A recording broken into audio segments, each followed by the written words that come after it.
Welcome to the Love Clarity Podcast, where you come to heal your relationship trauma and learn to love deeply without losing yourself.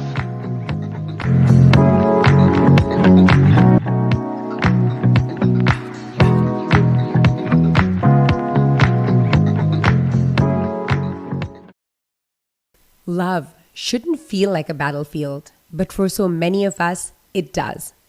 We keep getting hurt, we keep wondering what's wrong with us, we keep searching for answers that never seem to work. Well, welcome to the Love Clarity Podcast. I'm Sanya Bari, relationship therapist and coach, the founder of the Love Clarity Method, and a survivor of relationship trauma. And in this podcast, we're going to invite anyone who's ever felt like love was more painful than it was joyful. If you've been through narcissistic abuse, infidelity, divorce, or codependency, this is where we break the cycle. In this very first episode, we're going to talk about something that most people never fully understand: why love hurts and how to finally stop the pain.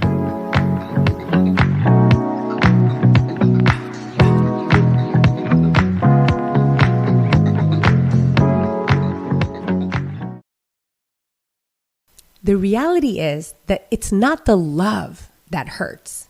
What hurts instead is what we have been taught about love, what we have come to believe about it, and what we have accidentally been programmed to think love is. So, the way you were loved early on in your childhood, that way of loving sets your blueprint for relationships with yourself, your body, your work, your romantic relationships, platonic, paternal. That's what sets the blueprint. So, when you were young, if you were loved in a way that you had to walk on eggshells, you had to prove yourself, or you had to be afraid of abandonment, or you were always the one that was saving, who was just appeasing people, then that's the type of love you're going to seek. Yes, that's the type of love you're going to seek, even if it hurts. Why in the world do we repeat these painful patterns of love? We don't want to. We don't want to be in pain. What happens is that your brain mistakes what's familiar with what's safe. It mistakes familiarity for safety. And you unconsciously are seeking what you know, even if what you know is toxic. Even if you come across that toxic situation, you can't tell it's toxic because it feels very familiar. It feels comfortable. It feels safe. In fact, maybe if it's not toxic, you're going to be like, what's going on? Maybe this is boring. So you don't choose toxic love because you want to. You choose it because your nervous system recognizes it as familiar.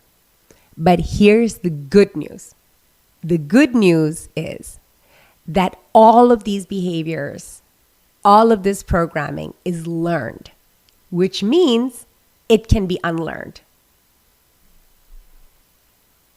So if you're sick of being stuck in these toxic cycles, if you want out, what you can do to change your experience of love is that you can change what you accept as love. You can change your idea of love. You can create your idea of love that aligns more with what you want, as opposed to what you ended up getting or were taught. I'm going to give you 3 steps to changing your experience of love. So what keeps repeating is not the love that you are trying to avoid or don't want. That what is now set on repeat is a default that you chose, which is the love that you want, that you wish for. So the first step is a very pivotal step. Please don't think this is nothing because you know what? It's kind of everything. And the first step is pause. Pause when you feel that love pull, that intense chemistry, that intense connection, that insanity where you can just, you're like losing it, losing your senses, you're just so heightened. Just pause a little bit and just assess. Because you know what? It might not be love. You want to pause and ask yourself, hey, is this my trauma recognizing itself in something or someone else? Is it me? Is it really the calm, centered me? Or is this looking a little familiar? And is that the reason that it's feeling exciting? The second point I want to make is to check your definition of love. Does this love make you anxious? If it is, then you know what? It's not love. Is it making you question your worth? If it is, then it's clearly not love. Is it allowing you to be who you are, or is it asking you to step into things and prove your worth?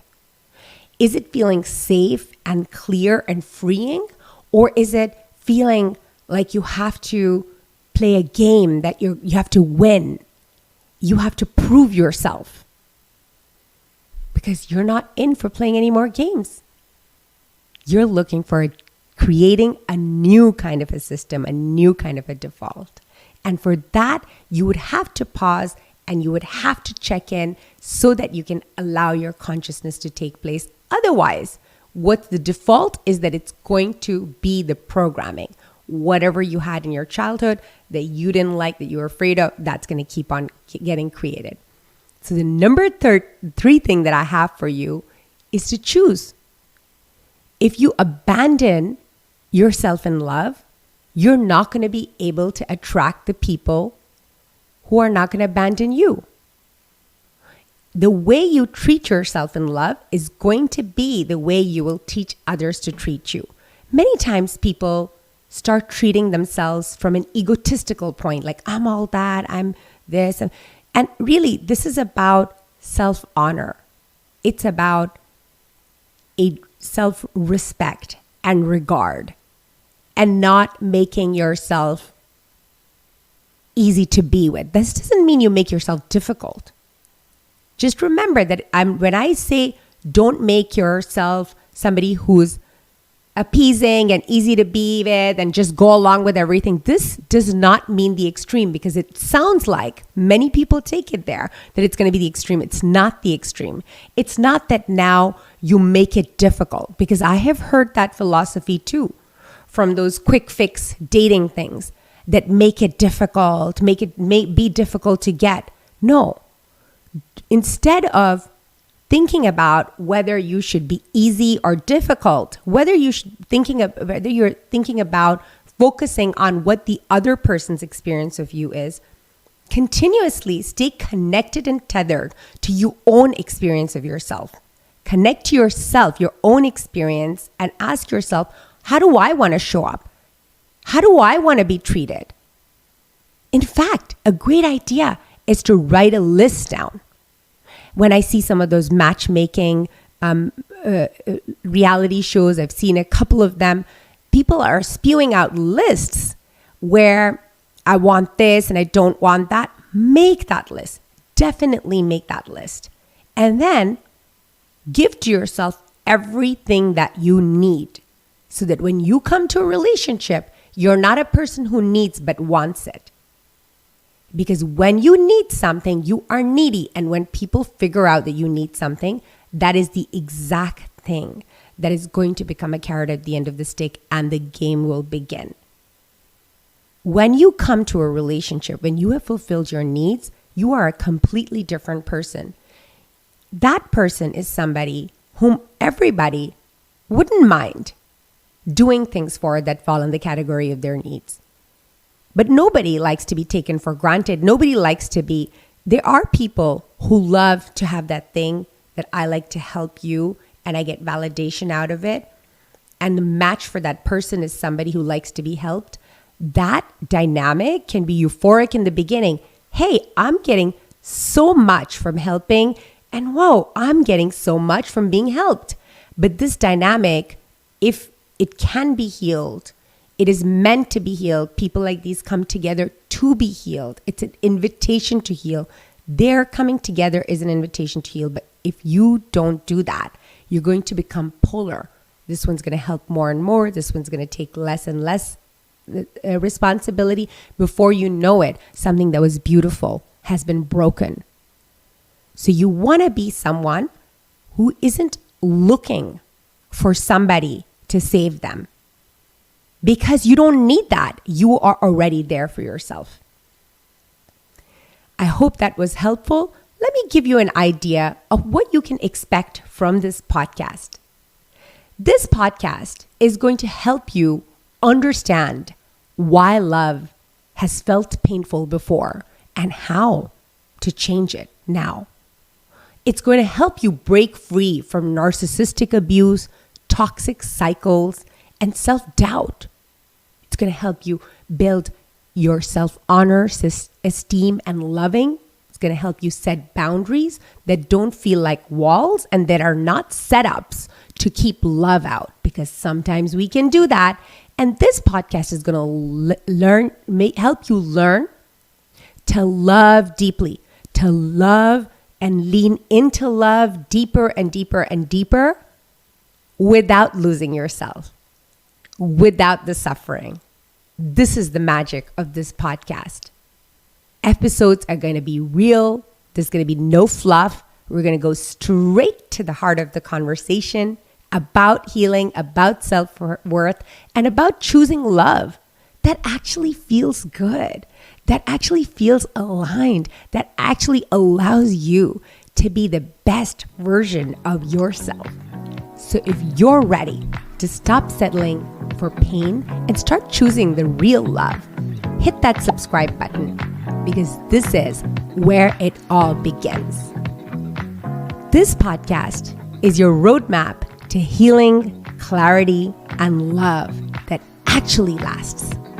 If this episode spoke to you, share it with someone who needs it, and make sure that you hit that subscribe button so you never miss an episode. I'm looking forward to seeing you again already. Love doesn't have to hurt. Let's change the way we do love together. See you next time.